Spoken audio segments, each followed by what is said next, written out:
आज आप लोग जिस बात के लिए आ रहे हैं मैं उसी के बारे में चर्चा करूंगा, क्योंकि यहां भांति भांति के अलग अलग विचारों के लोग हैं। कहने को सब गैर राजनीतिक कहते रहते हैं, असल में कोई कहीं जुड़ा है, कोई कहीं जुड़ा है। हमें इस बात से कोई ना गिरना है।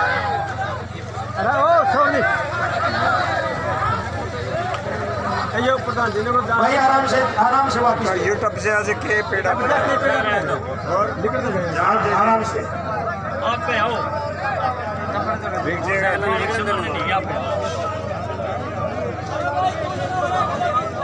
काम का होगा, खेत में जाओ।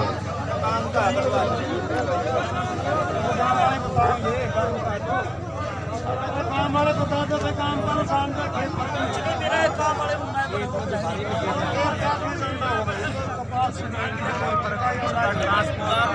तो मैं आपको प्रधान जी हट लेना इसलिए कहना चाहता हूं ये बात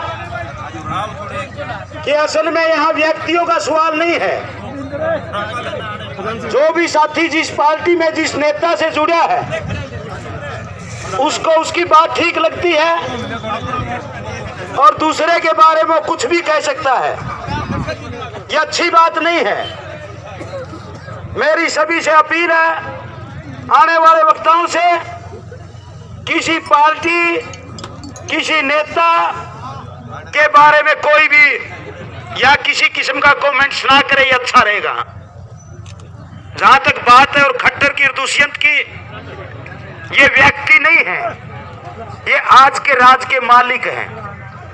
इसलिए नाम लेना पड़ता है क्योंकि मुख्यमंत्री है, उप मुख्यमंत्री है और इसलिए बार बार इनके ऊपर निशाना होता है। कल उसका भाई इंटरव्यू दे रहा था कि इसका इस्तीफे देने थे जे विधेयक वापिस होंगे हो तो तरकत हुआ जा में मारा ना तो वोट मिला लोकसभा में ना राज्यसभा में, तो इससे क्या फर्क पड़ेगा? बोले हमारे तो खेती खून में है।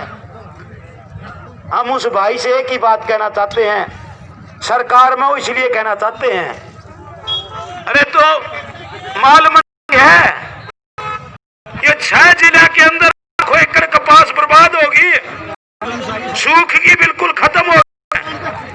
उनके गिरदावरी के आदेश तो तुम्हारा हाथ में होंगे। एम्बुलेंस को जाने दो भाई।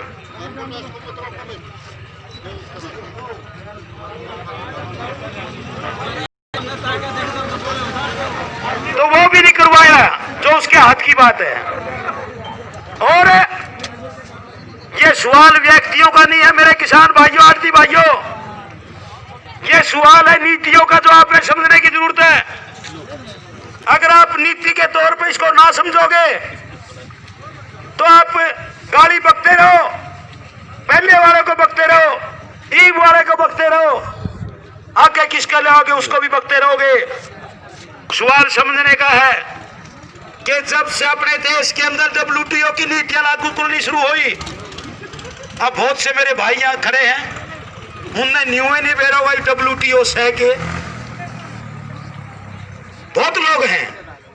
WTO वर्ल्ड ट्रेड ऑर्गेनाइजेशन अंग्रेजी में कहते हैं इसको, हिंदी में कहते हैं विश्व व्यापार संगठन, और अपनारी उच्चारण वाली भाषा में कहते हैं इसको दुनिया के लुटेरिया का टोल, जिन्होंने पूरी दुनिया को अपने कब्जे में लेकर के अपने तरीके से नीतियां लागू करनी शुरू की।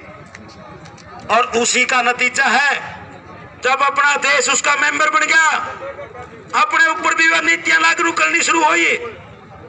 और वो नीतियां 3 शब्दों को लेकर के शुरू हुई, निजीकरण, उदारीकरण और वैश्वीकरण। अब आप बहुत साथी हैं, निजीकरण का अर्थ क्या है?